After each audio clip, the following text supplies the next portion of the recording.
At 27, my life took a wild turn. My dad, who had bailed on us years ago after cheating on Mom, kicked the bucket and left me everything he had. It was a weird mix of feelings. I was sad about losing him, but let's be honest, we weren't close. And then, there was this whole becoming rich overnight thing. I inherited a bunch of shares in a famous company. It was like out of nowhere, I could actually think about doing anything I wanted. Mom was on edge about it though. One evening, as we sat in our old kitchen, she said, "Be careful, Olivia.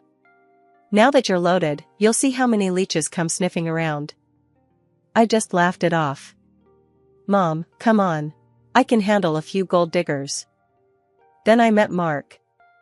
He was just a regular clerk at the property agency, where I was trying to untangle the mess of inheriting Dad's estate. The place was always packed, but Mark stood out with his straightforward charm and an easy smile that seemed to simplify everything. "Looks like you've got quite the stack there. Need a hand?" he offered, pointing at my pile of papers.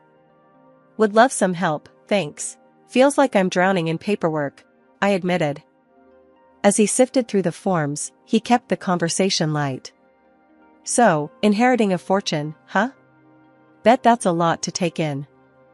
"You have no idea. It's a lot all at once," I said, feeling a bit more at ease. We ended up chatting more each time I was there. It wasn't just about the will or the shares, we connected over simple things, like our favorite movies and where we liked to hang out on weekends. He was easygoing and had this knack for making me laugh when I least expected it. After a few weeks, he asked me out. Just casual drinks at a dive bar we both liked. "So, how about we take this discussion outside of these boring walls? Grab a beer with me?" he suggested with a grin. I agreed without hesitation. It felt right. Our dates turned into something more serious pretty quickly, and before I knew it, we were talking about a future together. One lazy evening, while we were sharing a pizza at my place, he turned to me and said, "Liv, I've been thinking. Why don't we make this official? Marry me?" His proposal was just like him, no dramatics, just straight to the point. I almost choked on my slice from laughing so hard, then I said, "Yeah, why not?" Planning the wedding was straightforward. We wanted something simple, something that felt true to who we were. We talked about what we loved, finding out we both preferred a small ceremony with just close friends and family around. As we planned our life together, we realized how much we had in common. We both dreamt of starting our own business, using my inheritance as a stepping stone. Mark was full of ideas, always sketching out plans on napkins or the back of receipts. "Think about it, Liv. We could build something great, something just ours," he'd say, his eyes lighting up with every new idea. "Yeah, I love that. Building our future, together," I'd reply, equally caught up in the excitement. We spent nights talking about the possibilities, from the type of business we could start to the places we might travel. Our life was laid out before us, a map of dreams and shared ambitions. Before we got married, he suggested we should use the inheritance from my dad, those shares I got, to kickstart our own thing. It felt right, you know? Building something from scratch together. I was all in, but I figured I should run it by Mom first. I remember sitting in her old, cozy kitchen, the one with yellow wallpaper that's seen better days. I spilled the beans about using the inheritance as startup capital. Mom's face got all serious, like it does when she's about to drop some heavy advice. "Olivia, you gotta protect yourself. Get a prenup," she insisted, stirring her coffee slowly. "Make sure it says if one of you cheats and bails, they lose their share in the business." I frowned, kinda taken aback. "Mom, why bring up cheating? I trust Mark. We're not gonna screw each other over."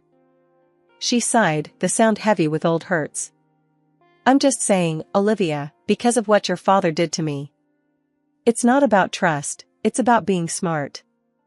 I felt a sting at that, realizing maybe she had a point. I didn't want to think about it, but arguing felt wrong. "Sorry, Mom. I guess you're right," I murmured, feeling that knot in my gut loosen a bit. When I told Mark about the prenup, he wasn't thrilled. At first, he just went quiet, and I could tell he was mulling it over. A prenup, Liv? Really? He finally said, his voice a mix of surprise and a bit of hurt. Yeah, it's just, my mom suggested it. It's like insurance, you know? Not that I think we'll ever need it. I rushed to explain, watching his reaction closely. He took a deep breath, ran his fingers through his hair, and then looked me straight in the eyes. I love you, Liv. You're the most important person in my world. If this makes you feel secure, then I'm on board. Let's do it your way. Hearing him say that, it felt like a weight lifted off my shoulders. We got the prenup sorted, making sure it was fair but firm on the terms. And after that, there was a modest and dignified wedding ceremony, exactly the kind I dreamed of. We went ahead and sold those shares, and the money that came in was more than enough to get our dream off the ground. Mark's eyes practically lit up when we saw the figures. This is it, Liv. We're gonna make it big, he said, his excitement infectious. We poured everything into setting up our business. It was going to be a wholesale warehouse for medical equipment. Neither of us had any real experience in it, but Mark was great with people and I had a head for numbers. It seemed like the perfect match. We'll start small, grow fast. Keep overheads low and expand when we can afford it, Mark planned out loud as we toured potential warehouse spots. Sounds like a plan, I agreed, already picturing the busy warehouse, the orders flying in, our future unfolding. Our wholesale medical equipment business started picking up speed faster than we anticipated. The demand was high, and suddenly, we were swamped. It was a good problem to have, but it was still a problem. Mark, we need to hire more help. It's just us, and we can't keep up, I said one evening, my voice drowning in a sea of paperwork on our dining table. Mark, his face buried in his laptop, barely looked up. We can manage a bit longer. Hiring means spending, Liv. Let's just push through this. I sighed, rubbing my temples. Push through? Look at us, Mark. We're burning out. This isn't sustainable. He shot me a look, a mix of frustration and fatigue. Alright, let's look into it, but we keep it tight. Maybe 1 or 2 part-timers. Agreeing on that was a relief, but it was just the start of our growing pains. With new staff came new responsibilities, training, payroll, and management stuff that neither of us had much clue about. I took it upon myself to learn on the fly. I signed up for a couple of online courses on business management and accounting. If I was going to do this, I was going to do it right. Hey, I found this online course on accounting. Thought it might help with the books, I told Mark one night as we were locking up the warehouse. He nodded, looking genuinely relieved.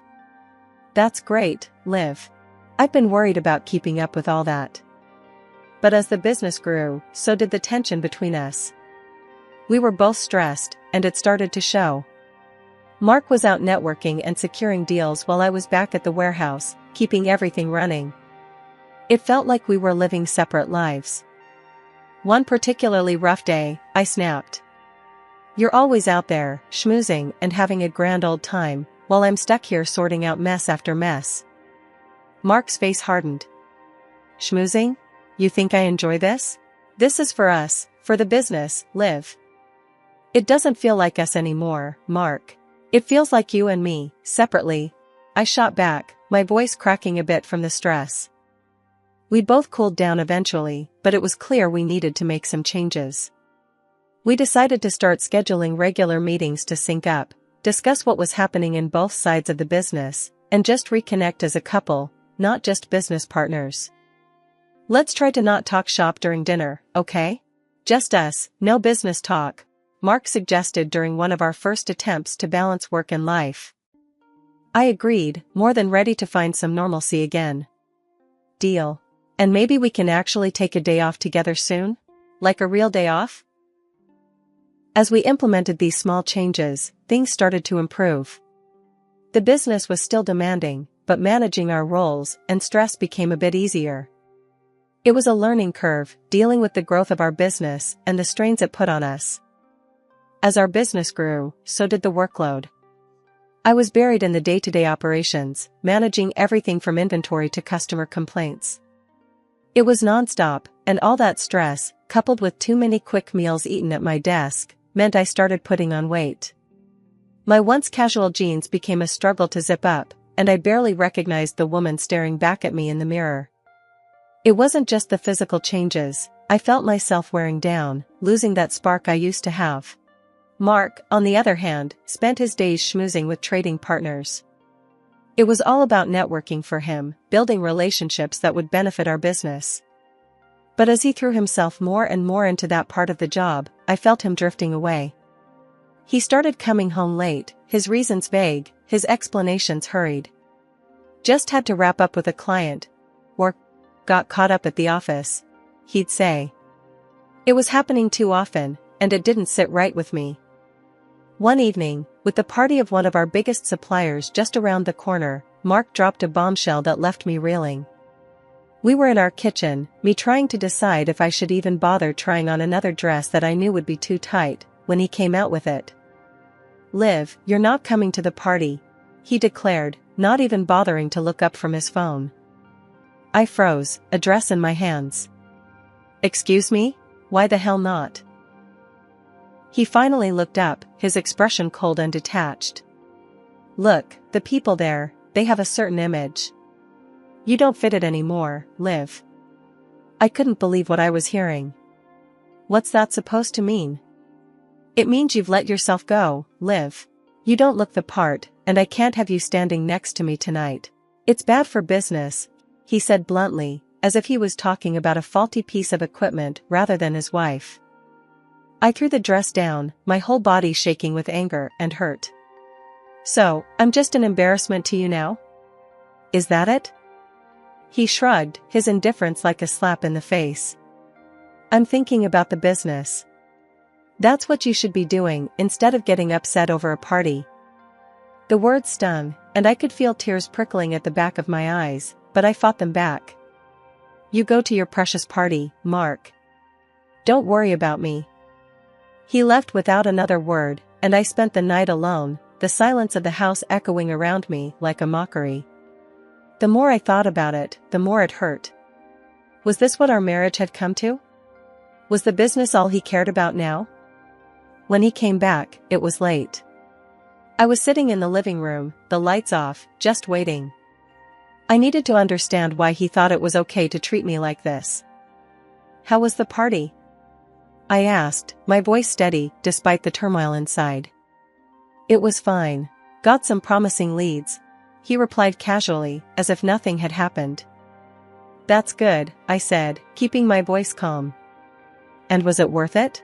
Making your wife feel like garbage?" He sighed, rubbing his temples. "Look, Liv, this is how these things work. You wouldn't understand. It's all about appearances." "Appearances. Right," I said, the bitterness in my voice unmistakable. "So, our marriage is just another business deal to you now?" He didn't answer, just mumbled something about being tired and headed to bed. The fallout from that dreadful party night seemed to linger around the house like a thick fog, choking out any warmth we had left. Quarrels with Mark became the new norm. He started picking at everything about me, my weight, my few wrinkles, even how I dressed. "You going to wear that old thing again?" he'd sneer, or, "Guess we're not the young couple we used to be, huh?" I tried to brush off these jabs, but it was clear something had shifted. Mark started avoiding me, not just when we were out, but at home too. It stung more than I wanted to admit. Things got so bad that he even moved out of our bedroom, claiming he needed space to think. Then, one evening, he came home in one of his moods and tossed a gym membership card into my lap. "Here, thought you might want to actually use one of these for a change," he said, his voice dripping with disdain. I looked up at him, hurt by his blunt words. "Mark, you know how swamped I am with the business. After a long day, I just want to relax, not spend hours at the gym." His face twisted into a scowl. "Relax? Is that what you call sitting around? Maybe if you took care of yourself, I wouldn't have to avoid bringing you along to meet clients." His words hit like a slap. Calling me lazy and fat, really? That's low, even for you. I shot back, my voice shaky with a mix of anger and humiliation. Mark just shrugged, his disdain apparent. If the shoe fits, he muttered, before turning to head to his room. That night, as I lay alone in our big, empty bed, his words echoed in my head. I had never felt so low, so unattractive. It wasn't just the business that was between us now, it was this growing, gnawing gap where respect used to live. His absences became more frequent. Nights where he didn't come home at all became common. Each time I questioned him, he'd snap at me. It's none of your business where I am. His coldness was slicing through me, day by day. The man I had married, who used to laugh and dream with me, was turning into a stranger, one who seemed to disdain every part of me. It was a regular Saturday evening. I'd made dinner, hoping maybe we could just have a peaceful meal for once, but the tension between us was like a thick cloud, impossible to ignore. I decided it was time to address the elephant in the room. Mark, we need to talk. This isn't working anymore, I said, my voice steady but my hands trembling slightly as I set down my fork. He looked up from his plate, his expression darkening. What are you talking about? I think we should get a divorce. We can split the business 50-50 and go our separate ways, I suggested, trying to keep my voice calm. Mark slammed his hand on the table, making the plates clatter. Divorce? Split the business? You must be out of your mind. I built this business. Everything we have is because of my hard work. You're not taking half of it. His fury was like nothing I had seen before. He leaned in, his face twisted with anger. I will hire the best lawyers and take every last cent from you if I have to. You're not getting anything.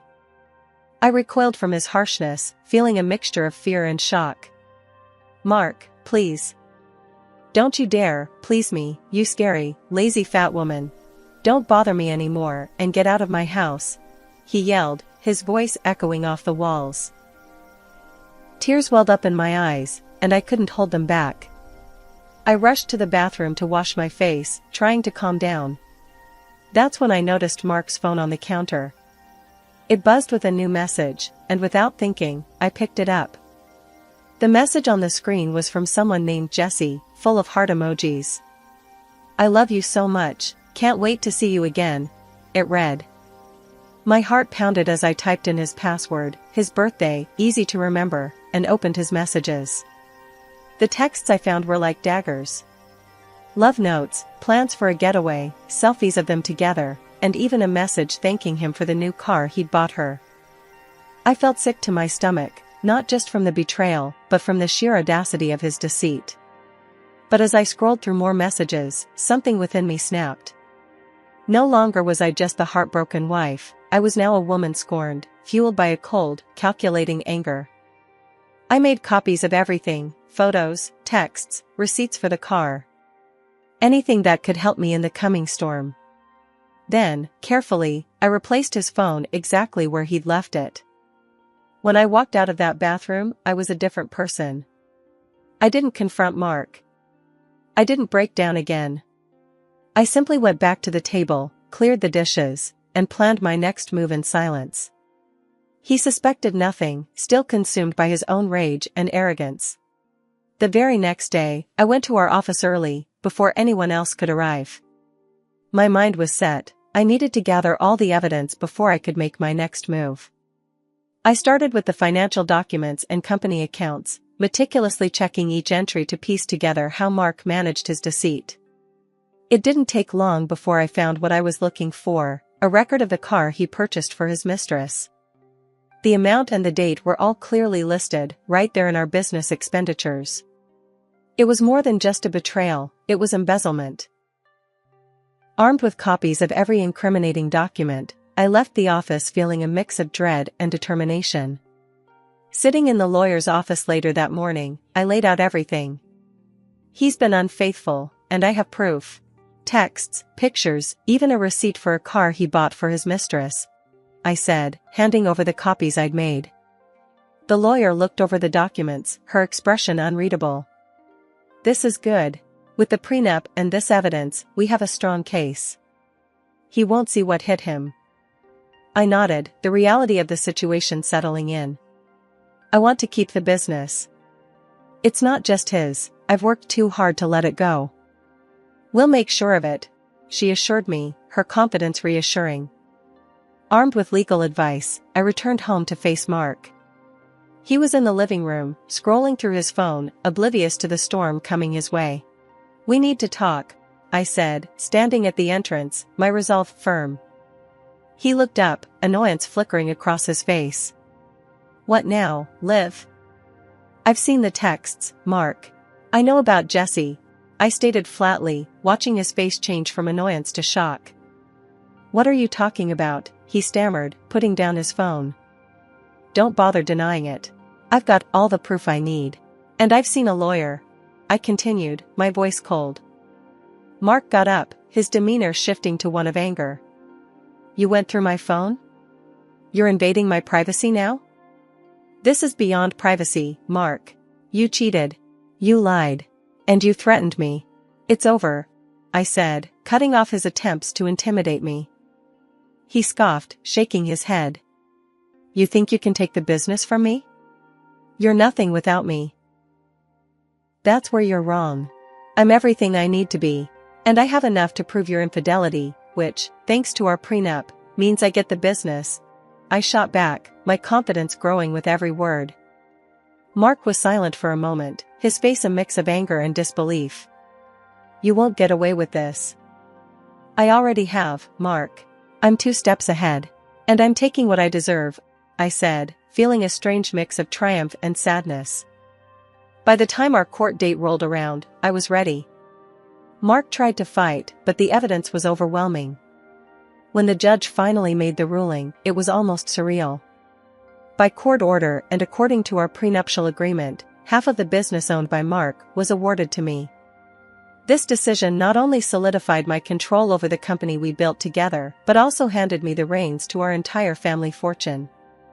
But I didn't stop there. Given the deceit and the emotional trauma Mark had caused, I demanded financial compensation. The judge, seeing the clear evidence of Mark's infidelity and financial misconduct, granted this too.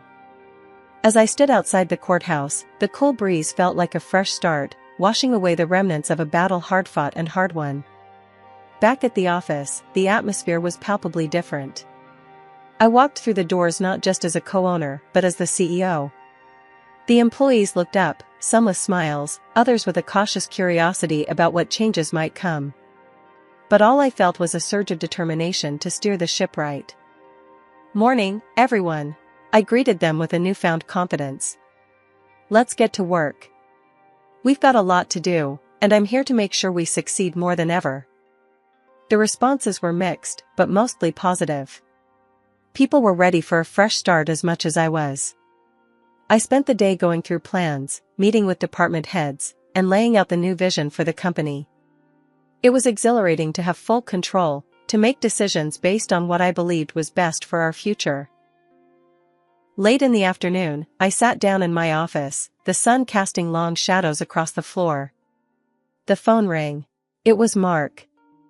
A part of me tensed up at the sound of his voice, but I reminded myself of the new reality. Olivia, I've been thinking, he started, his voice hesitant. I made a mistake, a huge one. I was wondering if, maybe you could consider taking me back. In any capacity, at the company? The audacity of his request took me aback, but I managed to keep my composure. Mark, you've got some nerve calling here. After everything, you really think I'd let you back into my life, into my company? I know it's a lot to ask, he stammered. But I'm out of options, Olivia. That sounds like a you problem, Mark. This company, my company, is moving forward, not backward. You made your bed. Now you lie in it, I said firmly. Olivia, please. He tried again, desperation creeping into his voice. I think you've said enough, Mark. Goodbye.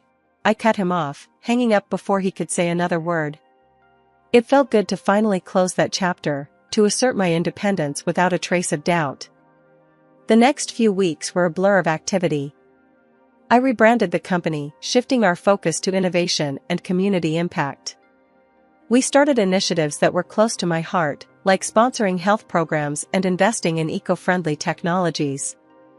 The community and the industry took notice. Sales were up, morale was high, and for the first time in a long time, I felt genuinely proud of what I was building.